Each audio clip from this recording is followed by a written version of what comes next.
Uh, Hello all, welcome to English Honors classes. I am Ashutosh Dutt Mishra, and in this video we are going to discuss the previous year question paper of American Literature, paper 8। तो paper 8 में चार option होते हैं Pataliputra university में, आपको पता है, जिसमें से एक ऑप्शन जो है वो आपका अमेरिकन लिटरेचर है। चार ऑप्शन में से एक ऑप्शन आपको ट्रांसलेशन होता है, एक ऑप्शन ऐसे होता है। ऐसे और ट्रांसलेशन के अलावा एक option journalism and mass communication भी है। और उसके बाद एक बड़ा इंपॉर्टेंट वो आप मान के चलिए कि विच इज अमेरिकन लिटरेचर।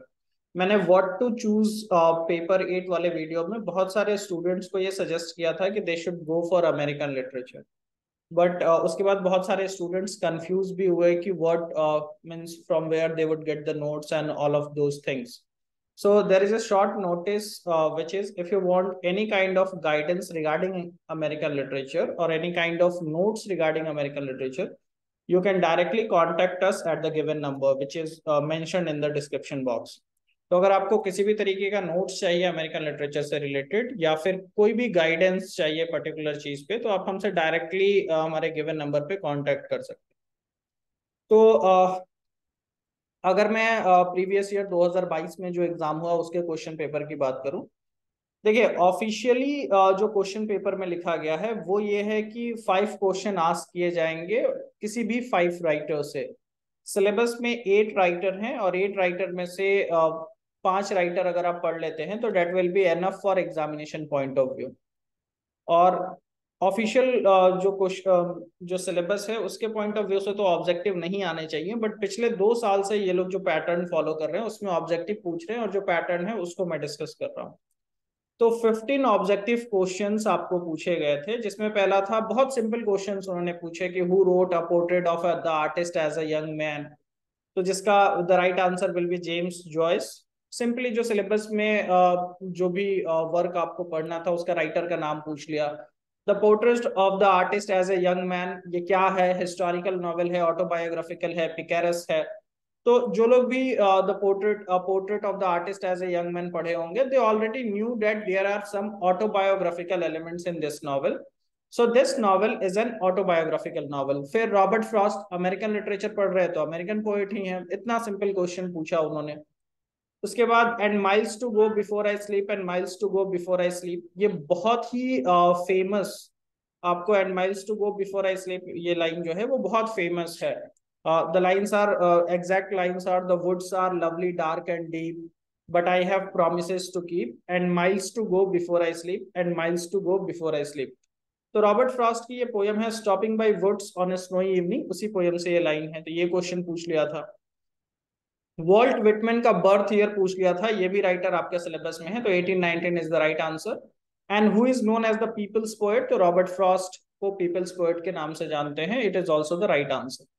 तो ऑब्जेक्टिव क्वेश्चन 15 आए थे जिसमें से कोई 10 आपको आंसर करना था, and it is of 20 marks.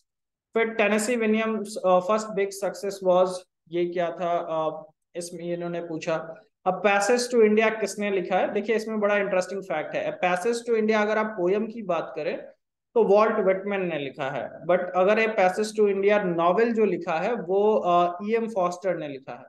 Novel आपके सिलेबस में नहीं है, ये पोयम की बात की गई है, it means Walt Whitman will be the right answer, otherwise none of these right answer हो जाता। तो ये पोयम है इसलिए Walt Whitman.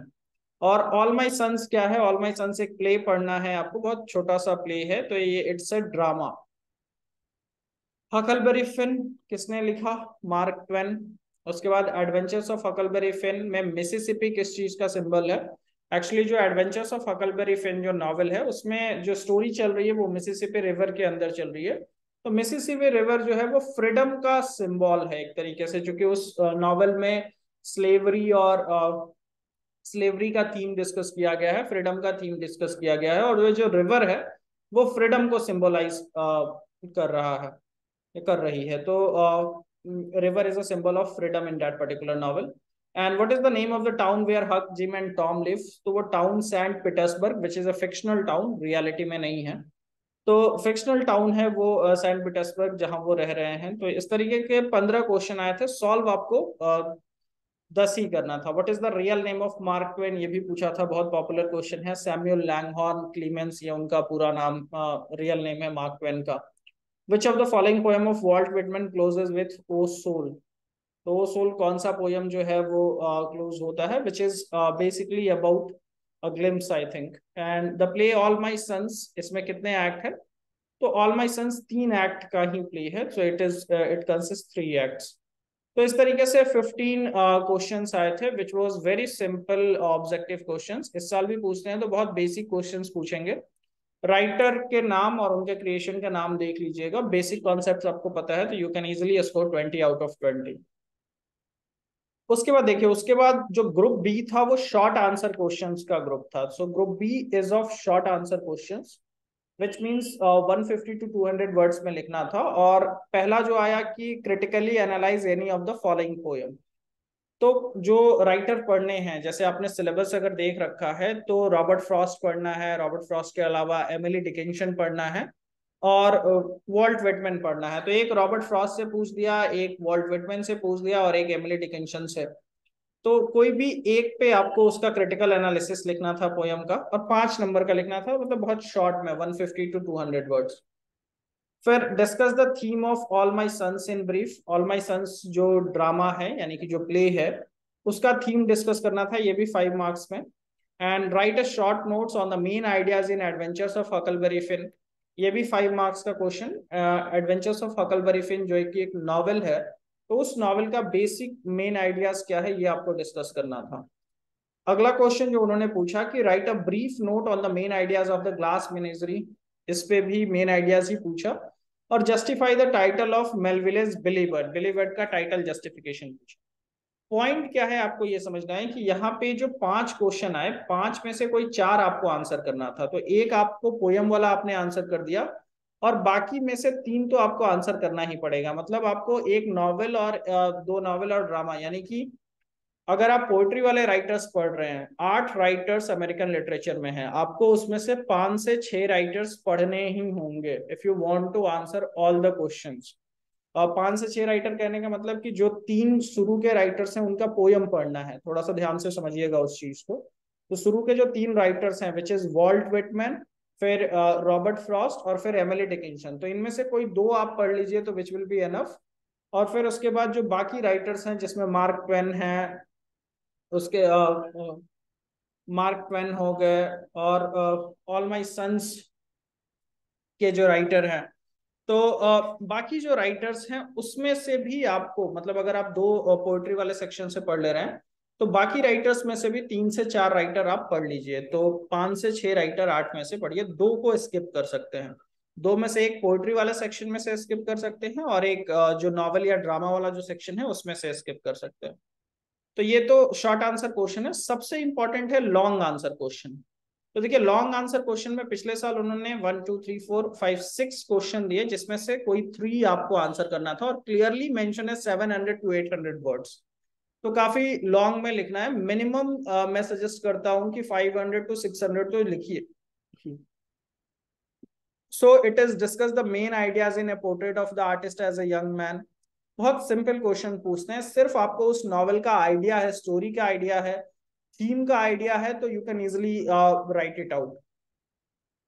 Justify the caption of Adventures of Huckleberry Finn. Caption simply means justification of the title.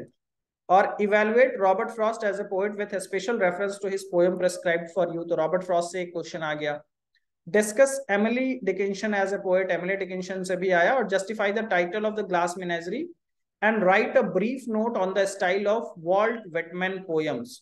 तो Walt Whitman की poem का जो रेफरेंस है, so write a brief note on the style of the Walt Whitman poem. तो ये भी अगर आप डिस्कस कर ले तो बहुत आसानी से हो जाएगा। मैं इसी में आपको सिलेबस जो है वो दिखा देता हूँ थोड़ा सा, so which will become quite easy for you to understand the pattern, कि किस तरीके से आप प्रिपरेशन स्ट्रेटजी करेंगे। So just a second, I M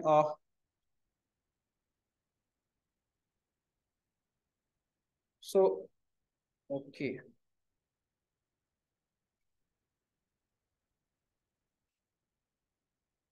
So in 1 minute, what I am doing is,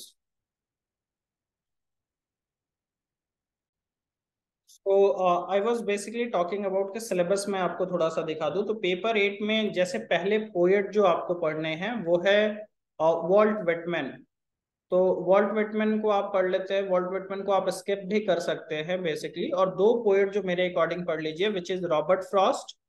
Robert Frost जो भी पोएट पढ़िएगा उसका सारा पोएम पढ़िए। तो रॉबर्ट फ्रॉस्ट का ये चारों पोएम बहुत इजीली पढ़ा जा सकता है। And then the Emily Dickinson. अगर आप रॉबर्ट फ्रॉस्ट पढ़ रहे हैं इसका मतलब कि 25 मार्क्स फिक्स हैं। 25 मार्क्स का क्वेश्चन जो पैटर्न फॉलो हो रहा है, 5 मार्क्स का शॉर्ट आंसर में और 20 मार्क्स का लॉन्ग आंसर में रॉबर्ट फ्रॉस्ट से क्वेश्चन आ जाएगा। एमिली डिकिंसन भी अगर आप पढ़ रहे हैं तो सेम 25 मार्क्स अवेलेबल है। तो Emily Dickinson is also of 25 marks. As या तो पोएम का क्रिटिकल एप्रिसिएशन पूछेंगे या फिर एमिली डिकिंसन पे डायरेक्ट क्वेश्चन पूछेंगे। फिर उसके बाद आर्थर मिलर का जो प्ले है ऑल माई सन्स, ये आप एक पढ़ लीजिए, तो 3 राइटर हो गए। फिर मार्क ट्वेन का हकलबरी फिन पढ़ लीजिए, 4 राइटर हो गए। तो 4 राइटर अगर आप पढ़ लिए तो 25 × 4 100 मार्क्स का लगभग हो गया। But still for safety try to read at least one more writer, and I will suggest to study either the glass menagerie of Tennessee Williams और Henry James the portrait of the artist as a young man. दोनों में से कोई एक। Tennessee Williams भी पढ़ सकते हैं, द ग्लास मेनेजरी। तो पॉइंट ये है कि जो भी राइटर आप पढ़ेंगे, अगर आप आर्थर मिलर का ऑल माई सन्स पढ़ रहे हैं तो इससे एक 5 नंबर का ही क्वेश्चन आएगा। या सॉरी, जैसे अगर आप मार्क ट्वेन का हकलबरी फिन पढ़ रहे हैं तो 5 नंबर का एक शॉर्ट आंसर क्वेश्चन और 20 मार्क्स का एक लॉन्ग आंसर क्वेश्चन आपको इससे पूछा जाएगा। तो 25 मार्क्स का मार्क ट्वेन से ही आ जाएगा। सिमिलरली टेनेसी विलियम्स अगर आप पढ़ ले रहे हैं तो 25 मार्क्स का यहाँ से आ गया। एमिली डिकिंसन पढ़ ले रहे हैं तो 25 मार्क्स यहाँ से आ गया। और रॉबर्ट फ्रॉस्ट अगर आप पूरा पढ़ ले रहे हैं तो 25 मार्क्स यहाँ से भी आ गए। If you want to study all this poem, और एटलीस्ट बिकॉज टाइम बहुत ज्यादा है नहीं, तो at least if you want to have notes on these poems you can directly contact us. So thank you for watching the video. Have a good day. And I hope कि आपको जो मैंने बताया वो बहुत इजीली समझ आया होगा।